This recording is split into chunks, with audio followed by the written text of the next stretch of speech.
Selamat pagi kepada kita semuanya. Selamat kita beribadah kepada Tuhan Yesus Kristus. Kiranya damai sejahtera Allah yang melampaui segala akal akan memelihara hati dan pikiran kita di dalam Kristus Yesus. Puji Tuhan.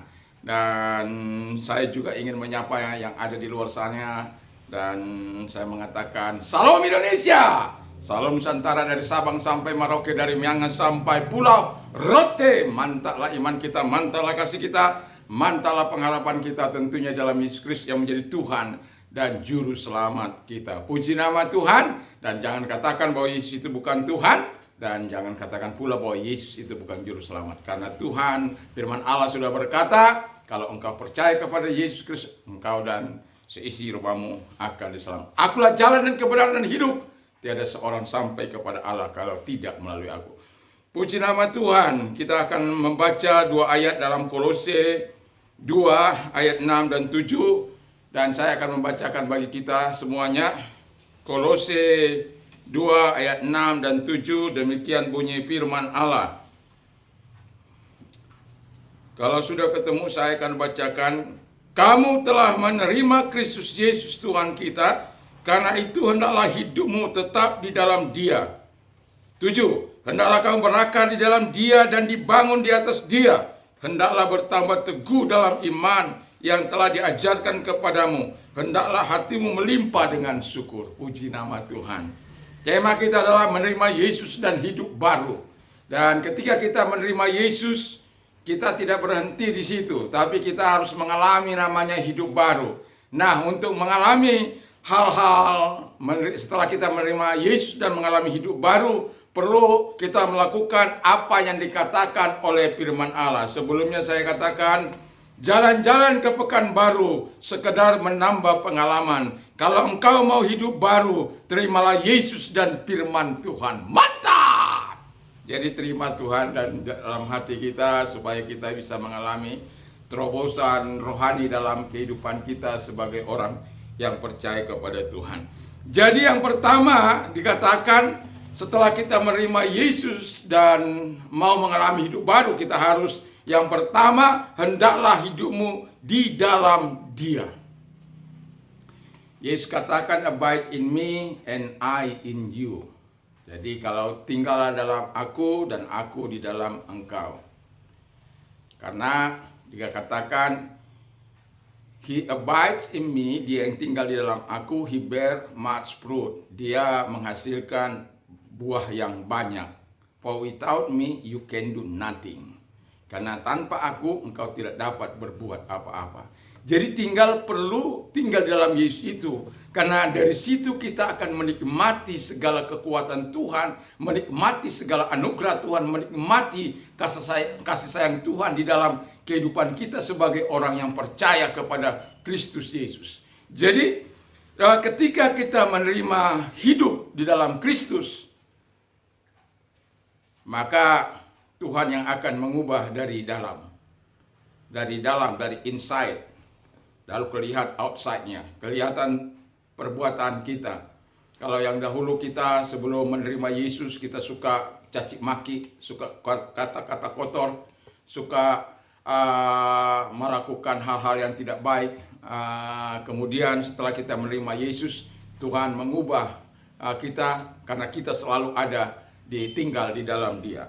Yang kedua kata firman, ada ayatnya, Kolose 1 ayat 10, hidup layak. Ketika kita hidup di dalam, kalau dikatakan hendaklah kamu hidup dalam Dia, karena ada maksud yang Tuhan berikan supaya kita hidup layak di hadapannya, serta berkenan kepadanya dalam segala hal, dan memberi buah dalam segala pekerjaan yang baik, dan bertumbuh dalam pengetahuan tentang Allah. Jadi nggak stagnan. Jadi kita terus bertumbuh dan bertumbuh, sampai pada akhirnya kita yang tinggal dalam Kristus itu harus seperti Kristus. Memang tidak semudah membalikkan telapak tangan. Tapi kalau kita tinggal terus dalam Yesus, saya yakin dan percaya, kita akan terus ditolong oleh Tuhan, ditolong oleh Roh Kudus dalam kehidupan kita. Yang kedua kata firman Allah, hendaklah kamu berakar di dalam Dia, berakar ke bawah, berbuah ke atas. Ini adalah firman Tuhan. Kalau orang mendapat mau mendapat kekuatan dari atas, tetaplah beriman kepada Tuhan. Haleluya, mantap. Jadi nggak bisa kita mau mendapatkan kekuatan dari atas, tetapi kita lalu sesuka-suka hidup kita melakukan apa yang tidak menyenangkan. Saya kemarin menyampaikan bagaimana orang yang hidup melakukan apa yang tidak menyenangkan dalam doa malam kami. Doa malam apa doa pagi, saya lupa. Ya, nah yang jelas ada satu saat, doa pagi ya, di mana saya mengatakan bahwa ada orang bangga tinggal di dalam dosanya, ada orang bangga melakukan kejahatan, ada orang bangga melakukan hal-hal yang memalukan, ada orang bangga melakukan dosa, ada orang sudahlah. Itu di dalam Yesaya 57 ayat 1 sampai dengan 13. Kita tidak boleh bangga karena perbuatan-perbuatan dosa. Tapi kalau kita lihat ayat ini hampir relevan dengan situasi kondisi. Ada banyak orang bangga menghina orang, ada banyak orang bangga mencaci maki orang. Ada banyak orang merasa bangga mengagung-agungkan agamanya dan merendah-rendahkan agama orang lain. Ada orang bangga yang seperti itu. Kita tidak boleh. Kalau kita, kata firman Allah, kita berakar di dalam Dia dan berbuah ke atas, kata firman Allah di dalam 2 Raja-Raja 19 ayat 30. Jadi Efesus 3 ayat 17 berakar, maksudnya supaya kita penuh dengan kasih. Kasih itulah yang memampukan kita untuk melakukan apa yang menyenangkan Tuhan. Dan orang yang berakar, orang benar yang berakar dalam Tuhan, mereka tidak akan tergoyahkan. Orang benar yang berakar dalam Tuhan, mereka akan senantiasa menikmati hasil yang baik. Anda bisa baca dalam Amsal 12 ayat 3 dan Amsal 12 ayat 12. Jadi Allah menjanjikan kepada kita orang-orang yang berakar dalam Dia. Saya mengatakan ketika akar kita sudah sampai kepada air kehidupan itu, maka kita akan selalu segar, gemuk, lalu kemudian berbuah dan orang bisa menikmati. Sampai kita bisa menikmati akar-akar rohani kita sampai kepada air kehidupan dari Yesus Kristus itu. Supaya apa? Kita terus segar, gemuk di dalam kasih Tuhan. Yang ketiga kata Tuhan, hendaklah kamu dibangun di atas Dia. Wow. Jadi ini sangat penting, mau saya katakan, ketika kita dibangun di atas Dia, bangunan kuat karena pondasinya kokoh. Kalau mau iman kuat, tinggallah pada Yesus tinggallah pada Yesus, pondasi yang kokoh, ya, bahwa Yesus itu adalah pondasi yang kokoh. Jadi tinggal pada Dia sebagai pondasi kita, maka kita akan menjadi kokoh. Kalau tidak, kita akan dihantam oleh banjir atau angin atau hujan, dan kemudian dikatakan roboh kalau dibangun di atas pasir. Tapi kalau dibangun di atas batu karang yang teguh itu adalah Yesus, maka kita akan kuat. Nah, yang mau saya katakan adalah Efesus 2 ayat 20 katakan, yang dibangun di atas para rasul dan para nabi dengan Kristus Yesus sebagai batu penjuru. Jadi kita bukan hanya sekedar dibangun seperti itu, bukan hanya pondasi asal-asalan, bukan. Yesus, dan kemudian kita akan mengikuti ajaran para rasul yang walaupun banyak direndahkan oleh orang-orang di seberang sana, peduli amat dengan mereka. Iman kita tidak akan tergoyahkan oleh karena apapun kata mereka, terkecuali mereka tidak berakar dalam Tuhan, tidak dibangun di atas Tuhan, ya mungkin akan roboh. Tapi kalau kita yang berada dalam Tuhan tidak akan tergantikan, ya.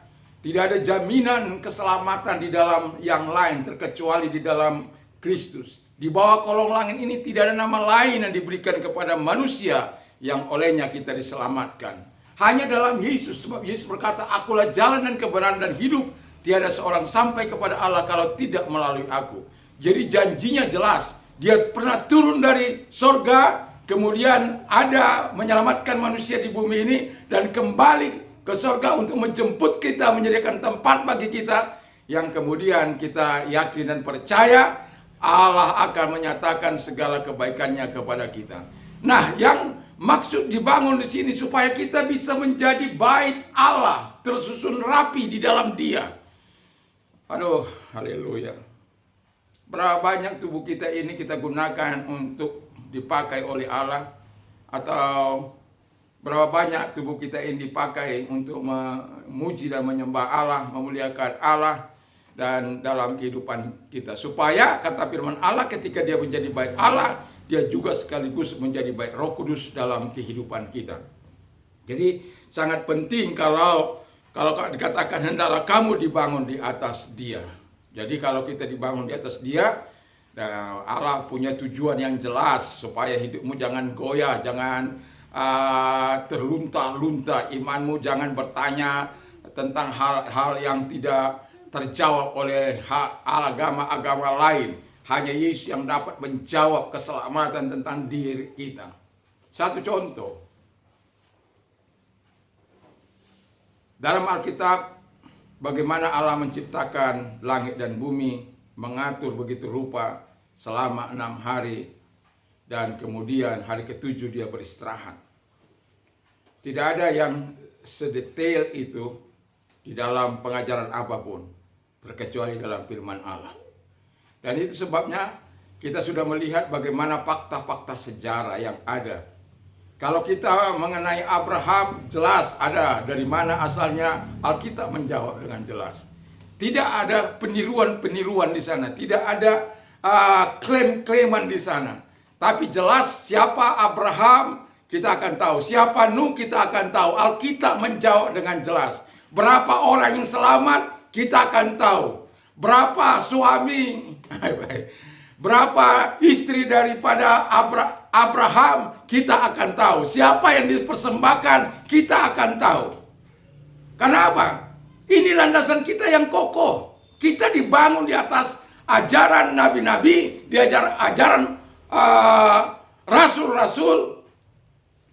Bukan satu orang, tapi rasul-rasul, nabi-nabi. Wah, satu orang bisa apa? Bisa berkamuflase.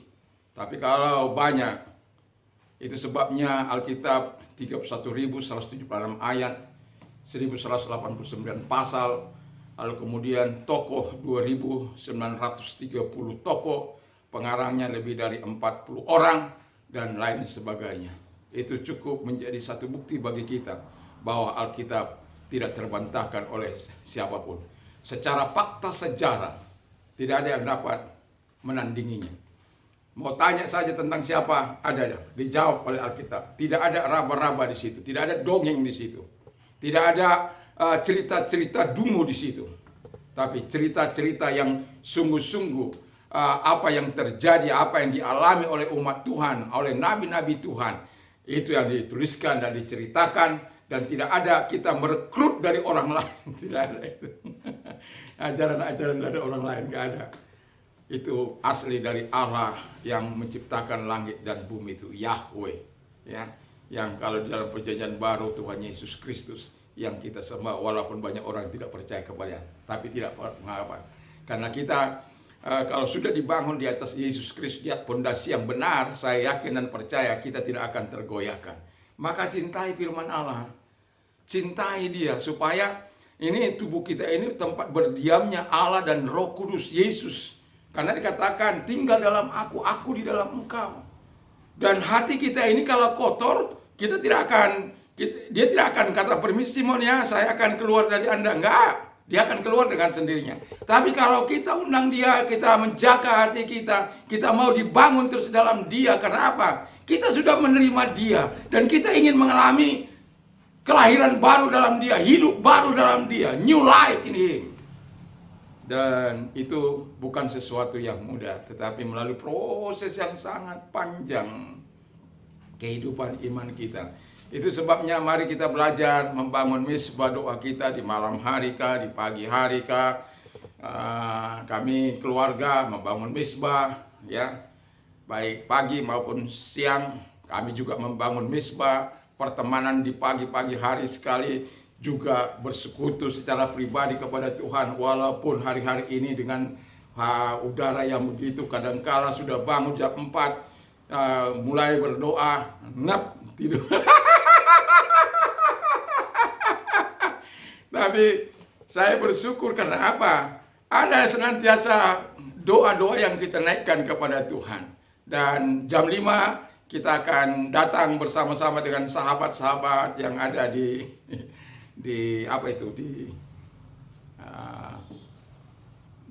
Jimit, ya. Jadi kita berdoa. Jadi doa adalah menjadi kekuatan kita sebagai orang percaya. Saya menyadari kalau saya tidak berdoa, hidup itu menjadi kering. Saya menyadari kalau kita tidak berdoa, suka frustrasi. Kalau kita nggak berdoa, itu rasanya kurang enak, ya, dalam hidup ini. Jadi biasakanlah berdoa, ya, dalam kehidupan kita ini. Dan saya tadi kemarin itu dalam sebuah gereja lantai 1, 2, 3 itu semua orang berdoa. Dari lantai 1 saya berjalan, orang berdoa. Di lantai 2 orang berdoa. Di lantai 3 orang berdoa. Wih, itu saya cukup menghibur saya. Jadi tidak usah putus asa untuk berdoa. Ada banyak orang-orang berdoa, ya. Ada banyak orang-orang berdoa bagi kita dan saudara-saudara kita yang lain. Dan kami juga sebagai bagian dari pendoa-pendoa syafaat bagi para sahabat-sahabat, para rekan-rekan, dan saya tahu sahabat-sahabat saya juga menjadi pendoa bagi kami semuanya. Jadi ketika kita dibangun di atas dasar batu karang itu, maka kita akan melakukan kehendak Yesus. Bukan lagi kehendak kita, bukan lagi kemauan kita, bukan lagi keinginan kita, tapi kehendak Yesus yang kita lakukan dalam kehidupan ini. Bukan lagi untuk menyenangkan diri kita, tapi bagaimana menyenangkan Tuhan. Bagaimana kita hidup bisa menyenangkan hati Tuhan, dan Tuhan juga akan menyenangkan kita ketika kita mau dibangun di atas Dia. Karena tubuh kita ini akan menjadi tempat baik Allah dan kemudian menjadi tempat Roh Kudus. Dikatakan dalam firman Allah, saya baca dulu. Efesus 2 ayat 20 sampai 22. Yang dibangun di atas para rasul dan para nabi dengan Kristus Yesus sebagai batu penjuru. Dalam Dia tumbuh seluruh bangunan rapi tersusun menjadi bait Allah yang kudus di dalam Tuhan. Yang 22. Di dalam Dia kamu juga turut dibangunkan menjadi tempat kediaman Allah di dalam Roh. Haleluya. Jadi mari kita relakan, mungkin kita ketika dibangun diketok sedikit. Ketika kita ikut pernah menjadi membangun rumah sakit Pertamina, ya. Itu kalau batu atau kayu, ya, kadang dipotong, sakit itu.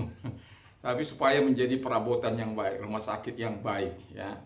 Dan demikian juga hidup ini, kadangkala mungkin ada menonjol diketok. Ada arogan kesombongan diketok sedikit.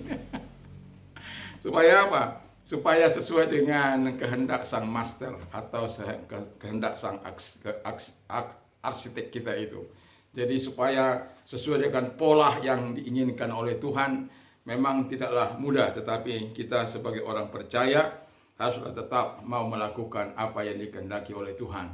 Kalau kita sudah menerima Yesus, jangan tinggal hanya menerima. Ada banyak orang menerima, tapi kemudian meninggalkan Yesus. Karena mereka nggak bertumbuh, tidak mau lahir baru dalam Tuhan. Mereka tidak melakukan Kolose 2 ayat 6 dan 7 ini. Saya yakin kalau orang melakukan Kolose 2 ayat 6 dan 7 ini, saya yakin dan percaya mereka akan exciting mengiring Tuhan. Mereka akan selalu bergairah. Mereka akan selalu semangat kepada Tuhan. Karena apa? Tuhan melalui Roh Kudusnya akan memberikan kemampuan bagi kita untuk melakukan hal-hal yang menyenangkan bagi Dia dan bagi manusia. Puji nama Tuhan, walaupun tidak selamanya kita bisa memuaskan setiap manusia, tetapi tujuan kita adalah untuk melakukan apa yang berkenan di hadapan Tuhan, itu akan menjadi kenyataan di dalam kehidupan kita. Yang keempat, hendaklah kamu bertambah teguh dalam iman. Nah, ini penting.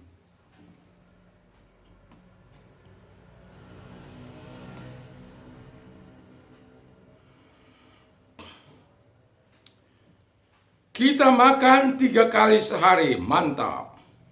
Agar tubuh menjadi kuat. Ya, pastilah.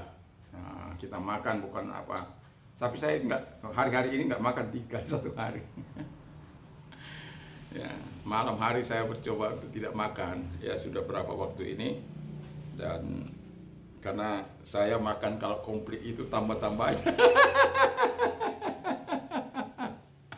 Berat badan saya itu. Jadi saya tidak ingin berat badan saya ini menyusahkan saya gitu loh. Jadi saya juga sudah bilang sama istri saya, jangan, karena gula ini juga membuat kita cepat gemuk. Saya katakan sama istri saya, jangan kasih saya teh setiap pagi atau kopi. Ya, tidak, menahan diri dulu. Karena saya sebenarnya nggak minum teh juga, nggak minum kopi juga, nggak apa-apa sih kan. Karena glukosa kita nikmati dari nasi, dari sayur, dari ikan, dari yang makanan-makanan lain, itu sudah mengandung gula sebenarnya. Dan ketika kita menambah gula, bukan kita menambah kuat, tapi menambah lemah. Ya, tapi kalau kita hidup dalam 3 kali makan satu hari, ya itu sudah hal yang wajar. Ya, supaya kita sehat kuat. Tapi kalau itu terus membawa kita kepada gemuk, perlu berpikir ulang supaya sedikit menaruh pisau di leher. Kata firman Allah. Supaya apa? Kita bergerak dengan bebas, dengan mantap. Karena masih panjang. Saya masih ingat adik saya katakan waktu terakhir saya membawa dia ibadah, saya bilang, "Dek, kamu terlalu gemuk itu. Hati-hati terlalu gemuk, karena kalau gemuk itu mudah, tiba-tiba saja, ya." Dan betul, tiba-tiba dia pulang ke rumah Bapak. Ya, begitulah. Jadi perlu menjaga diri. Saya ini karena mau berusia 120 tahun.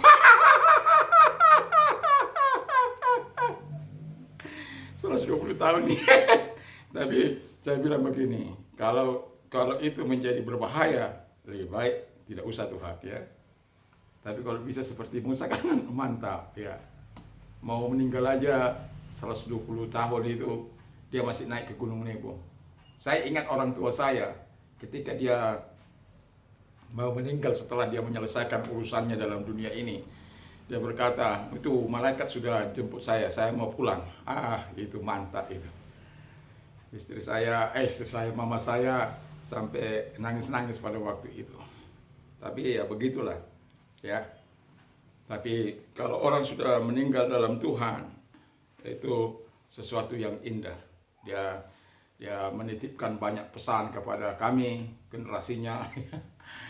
Semua diberkati, dan yang paling saya ingat adalah kepada saya. Karena apa? Saya pada waktu itu mengalami masalah besar. Belum lagi difitnah, belum lagi ya disingkirkan, belum lagi dipecat.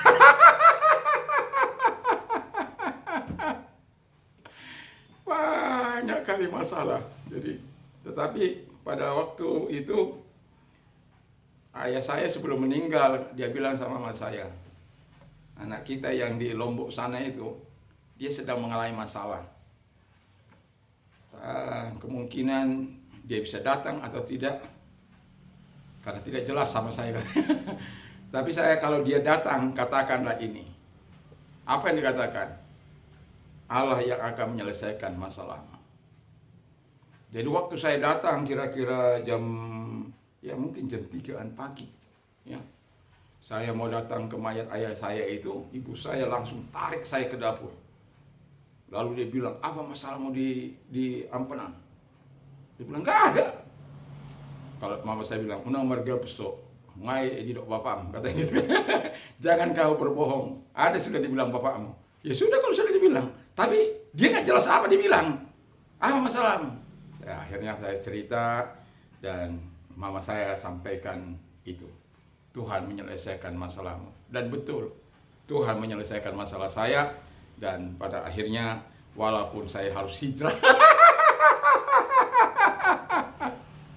tetapi Tuhan mengatur begitu indah, Tuhan mengatur begitu luar biasa. Karena apa? Bukan kalau saya ngotot sebenarnya nggak ada yang bisa menyingkirkan saya dari situ. Tapi karena saya bukanlah orang yang seperti itu, akhirnya saya bilang ya sudah, saya menyerahkan semua ke dalam tangan Tuhan. Dan Tuhan mengatur begitu indah. Dan sampai hari ini saya Tuhan pelihara, sementara tempat saya pelayan itu lenyap raib, tidak tahu rimbanya bagaimana. Tapi terkutuklah orang yang membelinya, terkutuklah orang yang menjualnya.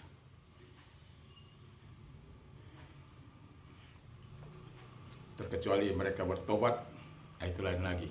Tapi kalau mereka tidak bertobat, hari di mana di bumi ini mereka lepas dari hukuman, tapi tidak di hadapan Tuhan, terkecuali dia bertobat. Kenapa saya katakan bertobat? Kalau orang tidak bertobat, itu bahaya. Ya. Dan itu segala murka Allah. Dikatakan, kenapa aku murka, kenapa aku marah? Nah, nanti baca juga asal 57 itu, ayat yang ke-18 ya. Ke-18, kalau nggak 17, 18 itu. Aku murka itu karena mereka jahat, mereka melakukan apa yang tidak kusenangi, mereka tamak, mereka loba. Tapi sekalipun demikian aku datang untuk memulihkan mereka. Tuhan itu baik, ya. Tuhan itu, aduh. Makanya saya bilang, ya tema, kalau nggak salah pagi ini ya, tema firman Allah saya katakan, Tuhan turun level untuk menyelamatkan manusia. Jadi Tuhan turun ke level kita untuk menyelamatkan manusia. Ya, jadi karena kalau dia nggak turun, ya dia tetap ada di atas sana, kita nggak akan mungkin selamat. Tapi karena dia turun, ya makanya disebut orang-orang yang hancur hati, broken heart, broken spirit, broken heart, contrite heart. Itu sangat menyenangkan hati Tuhan. Itu menyenangkan hati Tuhan kalau orang datang dengan hati yang hancur, hati yang patah, penyesalan dosa, hati yang penuh dengan penyesalan dosa. Lalu kemudian satu lagi yaitu kalau mereka datang dengan kerendahan hati. Itu sebabnya setiap pagi kita harus mengatakan, aku datang dengan segala kerendahan hati. Kalau ada hal-hal yang tidak menyenangkan Tuhan, intervensi saya. Saya sering mengatakan intervensi, kontrol saya, kontrol hidup saya. Karena apa? Kita ingin dibangun di atas Dia. Dan kita ingin kuat di dalam iman. Kita tahu iman timbul dari pendengaran firman Kristus. Allah yang mengokohkan, Allah yang menguatkan kita, dan iman pula lah yang mengalahkan kita dalam kehidupan ini. Oh ya, tadi 3 kali seharinya belum saya saking banyaknya cerita. Kita makan 3 kali sehari agar tubuh menjadi kuat. Bacalah firman Tuhan kalau mau iman kokoh dan kuat. Haleluya. Jadi tidak akan mungkin iman kita akan menjadi kokoh sementara rohani kita tidak pernah makan. Tubuh kita perlu makan 3 kali sehari. Bagaimana jasmani kita? Ya perlu juga makan. Kalau dia bisa 3 kali, tubuh kita 3 kali 1 hari, kenapa untuk jiwa kita, untuk hal yang surgawi, yang mau membawa kehidupan kekal, kenapa kita nggak lakukan? Kenapa kalau makan 3 kali kita bisa sehari? Kenapa untuk baca firman Allah kita tidak bisa? Kenapa kita tidak bisa memperkatakan firman Allah? Mengapa kita tidak bisa mengatakan firman Allah dalam kehidupan kita? Ini murid saya, ada berapa belas sudah yang dihafal oleh dia. Walaupun kadang-kala saya tersenyum juga. Kenapa? Ya, disebut kadang-kala belum bisa pas pengertiannya.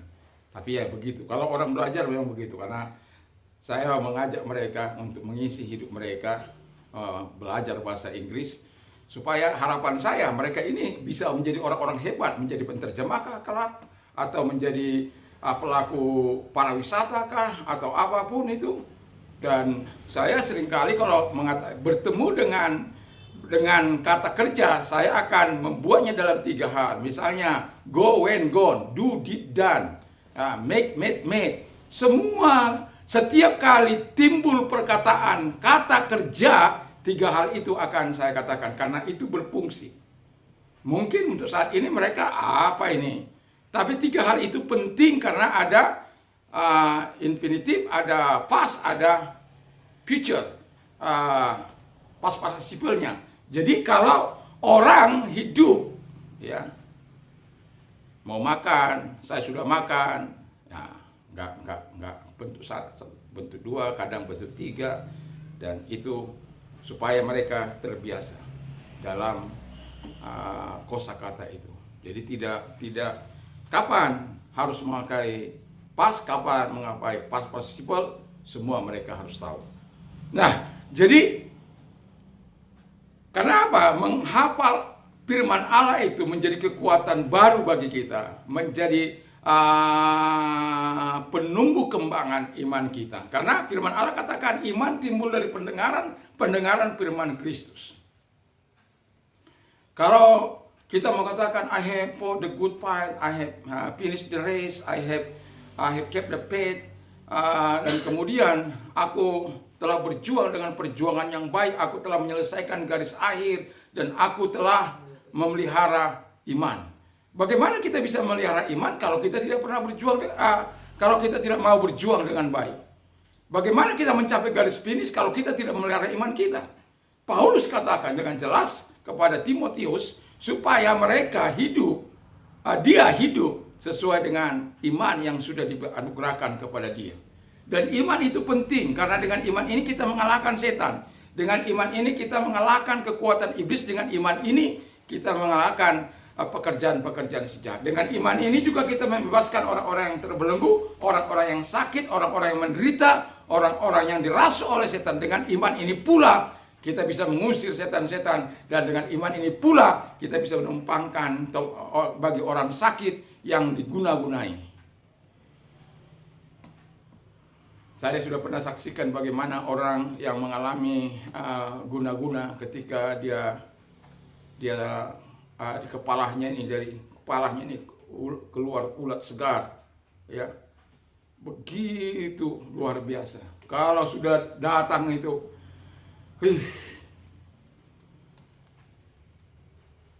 itu luar biasa, itu menjerit, berteriak. Ya untungnya kita dekat pada waktu itu dengan dia. Jadi kalau dia kumat datang, Pak Pendeta tolong doakan, ya. Dan ketika saya mengatakan terakhir kali dan harus kembali kepada pemilik biar tahu bagaimana rasanya, harus tahu dia rasanya siapa yang membuat, siapapun yang disuruh oleh pembuat masuk kepada orang yang meminta. Dan sejak saat itu dia nggak pernah kumat. Kita berperang dalam alam roh, kita tidak tahu apa yang dikerjakan oleh Tuhan dalam alam roh. Tetapi ketika kita berdoa dengan iman, kita akan melihat hasil di muka bumi ini, hasil yang nyata. Itu sebabnya pentingnya kita terus menerima Yesus dan terus hidup baru di dalam Dia. Yang terakhir kata firman Allah, hendaklah hatimu melimpah dengan syukur. Kita bersyukur karena Ia baik. Hiduplah limpah dengan syukur agar selalu menikmati hal-hal yang baik. Haleluya. Dan kita bersyukur itu karena Allah itu baik. Dia adalah gembala kita, Dia adalah keadilan kita, Dia adalah jawaban doa kita. Jadi kita harus berlimpah dengan syukur. Dia memberikan kekuatan, kesehatan bagi kita. Ada banyak yang kita bisa ucapkan terima kasih, syukur kepada Tuhan. 1000 ucapan syukur terima kasih kepada Tuhan. Ya. Dan saya bersyukur masih saya bisa menggenapinya. Sudah berapa tahun berjalan. Itu ketika saya bernasar pada Tuhan, 1 juta terima kasihku kalau engkau menjawab persoalanku. Dan Tuhan menjawab, 1.000.000 terima kasihku kuberikan, walaupun harus membayar 1 tahun lebih. Tapi tidak apa-apa, ya. Tapi dengan kemudian setelah itu menjadi sesuatu yang baik bagi saya rasakan, dan saya juga merasa dihiburkan, dikuatkan melalui ucapan syukur dalam rangka menjaga kontinuitas saya dengan Tuhan. Dan saya bersyukur kalau saya bisa menggerakkan tangan saya bersyukur kalau saya bisa melihat orang cantik, saya bersyukur kalau saya bisa melihat orang ganteng, saya bersyukur melihat orang cacat, bahwa semuanya kita bisa syukuri bahwa apa yang diberikan oleh Tuhan itu baik. Bagaimana kita bersyukur? Dengan cara apa kita bersyukur? Memberikan kehidupan kita. Kalau kita bersyukur, jangan bersyukur separuh-separuh. Alkitab mengatakan supaya kita bersyukur dengan hati yang segenap hati, dengan segenap jiwa, dengan segenap kekuatan. Juga dengan hati yang jujur. Karena ada banyak orang kadang-kadang bersyukur itu nggak jujur. Bersyukur aja kepada Tuhan nggak jujur. Dan kita perlu jujur di hadapan Tuhan. Kalau kita berikan ini kepada Tuhan dengan cara yang dengan segenap hati, dengan segenap kekuatan, dengan segenap jiwa kita, dan dengan tulus hati kita memberikan, dan jujur hati kita bersyukur kepada Tuhan, saya yakin dan percaya kita akan menikmati hal-hal yang baik dalam kehidupan kita. Yakin dan percayalah bahwa Tuhan tidak akan pernah berdiam diri ketika kita meminta kepada Dia, karena Tuhan akan sangat konsisten menggenapi firman-Nya. Pegang firman Allah, nyatakan kepada Allah, Allah yang akan menggenapi firman-Nya. Bukan pendeta, bukan siapa-siapa, tetapi hanya Allah di dalam Kristus Yesus yang akan menggenapi. Jadi kalau kita sudah menerima Kristus Yesus, pastikan kita terus mengalami kelahiran baru dalam kehidupan ini. Terus kita mengalami proses yang lebih dalam, lebih intens bersama dengan Allah, sampai kita serupa dengan Kristus. Ketika kita serupa dengan Kristus, itulah maka kita akan melihat sesuatu yang sangat dahsyat dan luar biasa. Karena Bapa sudah berkata dalam Matius 5 ayat 48, hendaklah kamu sempurna sama seperti Bapamu adalah sempurna. Sempurna dalam apa? Sempurna dalam karakter, sempurna dalam kekudusan, sempurna dalam kasih, sempurna dalam kedewasaan. Dan ketika kita hidup seperti itu ya yang disebut kita hidup sudah menerima Yesus dan mengalami kelahiran baru. Doa dan harapan saya, kita semua mengalami kelahiran baru dalam Kristus Yesus, supaya Kristus dimuliakan. Jangan sampai kita menjadi batu sandungan bagi orang lain. Kita lihat banyaknya orang-orang percaya yang tidak menjadi batu, yang tidak menjadi berkat. Mereka menjadi batu sandungan. Orang-orang berselingkuh, orang-orang melakukan apa yang jahat, terlibat dalam LGBT, tapi orang percaya. Aduh, orang-orang terlibat dalam judi, oh nggak apa-apa, masih kecil-kecilan. Orang-orang judi slot itu, sampai karena dia kalah dia bunuh teman mahasiswanya. Aduh.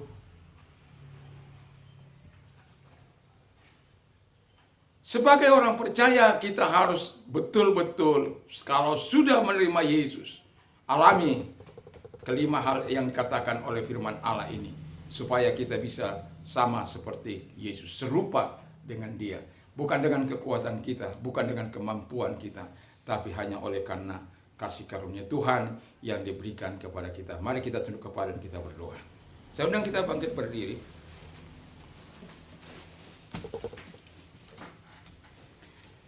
Kami bersyukur berterima kasih kepada Bapa di surga karena kasih-Mu yang begitu limpah dalam hidup kami. Engkau pelihara kami, Engkau lindungi, dan biarkan firman-Mu menjadi kekuatan bagi kami, dan biarkan kami yang sudah menerima Engkau terus hidup baru dalam Engkau, Bapa di surga, dengan dimana kami, Bapa di surga, tinggal dalam Engkau, dibangun di atas Engkau, berakar di atas Engkau, hidup dengan ucapan syukur kepada Engkau, Bapa di surga, dan juga memiliki iman yang kokoh di dalam Engkau. Saya yakin dan percaya ketika Engkau datang, Kau memang bertanya, apakah ketika aku datang ke muka bumi ini aku mendapati iman.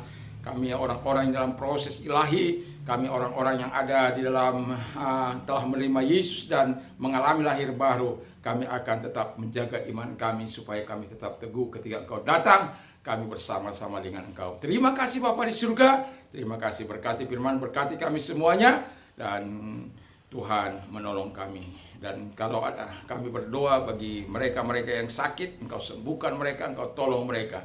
Di dalam nama Tuhan Yesus segala sakit penyakit, di dalam nama Tuhan Yesus Engkau sembuhkan, Engkau menolong. Dan kalau ada orang di luar sana yang mau didoakan, angkat tanganmu dan taruh di tempat yang sakit. Percayalah, Allah tidak mengenal jarak, ruang maupun waktu. Allah mampu saat kita berdoa bersama-sama.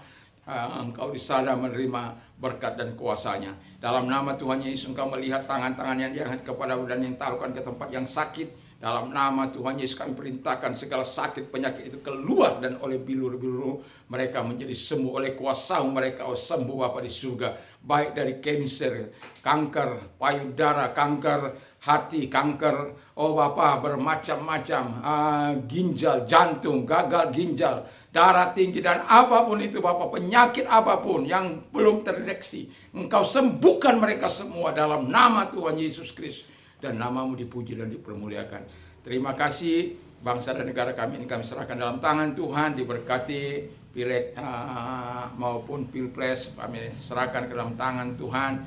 Tuhan menolong semuanya sehingga boleh berjalan dengan baik. Dilakukan dari black campaign, menjelek-jelekkan satu dengan yang lain. Tapi mereka, kami mohon supaya mereka berbagi program sehingga demokrasi kami bukan demokrasi yang amburadul, yang kebablasan, tapi demokrasi yang baik dan saling bertanggung jawab satu dengan yang lain. Terima kasih. Dari Sabang sampai Merauke, dari Miangas sampai Pulau Rote, kami berdoa sehingga para pemilihan itu Tuhan, kami akan menempatkan orang-orang yang bertanggung jawab, orang-orang yang takut akan Tuhan, orang-orang yang jujur, orang-orang yang punya integritas, sehingga apapun yang akan disuguhkan, serangan pajar kah itu dan lain sebagainya, Tuhan Bapa di surga, Tuhan tolong kami sehingga kami tetap menjaga hati kami supaya kami dapat memberikan yang terbaik bagi bangsa ini. Setidak-tidaknya kami memilih orang-orang yang tepat untuk di parlemen kota maupun kabupaten maupun provinsi maupun Tuhan Bapa di surga pusat. Kami doakan semua sehingga berjalan dengan baik. Presiden pun kami demikian Bapa di surga, sehingga masyarakat Indonesia dari Sabang sampai Merauke, dari Miangas sampai Pulau Rote memilih orang-orang yang rekam jejaknya sudah jelas dan trik rekodnya sudah jelas dan kebaikannya sudah jelas, dan nama Tuhan kami puji, kami muliakan. Terima kasih Bapa di surga, kami bersyukur, kami berterima kasih. Dan bagi orang-orang muda yang mau mencari pekerjaan, Tuhan tolong mereka semuanya diberkati oleh Tuhan dan berikan mereka menjadi pemuda-pemudi yang tangguh dalam Kristus Yesus. Berikan mereka kekuatan, api Roh Kudus, api Pantekosta itu, api firman-Mu senantiasa ada dalam hati dan pikiran mereka, sehingga mereka terus menjaga hati mereka, menjaga hidup mereka, terus merendahkan hati di hadapan Bapa di surga dalam nama Tuhan Yesus. Bagi Anda yang ada di luar sana yang mau menerima Yesus sebagai Tuhan dan Juru Selamat, angkat tanganmu dan ikuti doa saya. Tuhan Yesus, saya sadar saya orang berdosa. Saya mengaku segala dosa dan kejahatan yang aku pernah lakukan. Saat ini aku mengakui segala dosa dan kejahatanku Tuhan. Basuh aku dengan darah-Mu yang kudus itu. Dan terima kasih Kau telah mengampuni kami. Kau telah menguncikan di dalam nama Tuhan Yesus. Kami bersyukur aku menjadi anak-Mu dan mendapat keselamatan dari Tuhan. Dalam nama Yesus, selamat menjadi keluarga Allah. Terpujilah Engkau Bapa di surga, dan kami juga berdoa bagi mereka-mereka yang mengalami masalah dalam hidup mereka. Engkau Allah yang menyelesaikan, karena Engkau yang berkata, marilah kepada aku hai kamu yang letih lesu dan beban berat, aku akan memberikan kelegaan bagimu. Kalau engkau mengalami masalah, datang kepada Tuhan. Ketika engkau memiliki masalah, itu kesempatan Tuhan melakukan mujizat bagimu. Sadarlah, mujizat itu datang kalau ada bahan yang Anda alami, dan dia akan terus berkaitan dengan saya ataupun saudara. Ketika kita betul-betul memiliki persoalan itu dan kita menyerahkan ke dalam tangan Tuhan, dan Tuhan telah berjanji akan memberikan kelegaan, dan Tuhan telah berjanji bahwa dia akan menolong kita, dan dia akan lakukan itu. Selama kita percaya, Tuhan akan menunjukkan kemuliaan-Nya bagi kita. Terima kasih Bapa di surga, dan Tuhan tolong mereka-mereka yang mengalami masalah apapun, masalah rumah tangga, pekerjaan,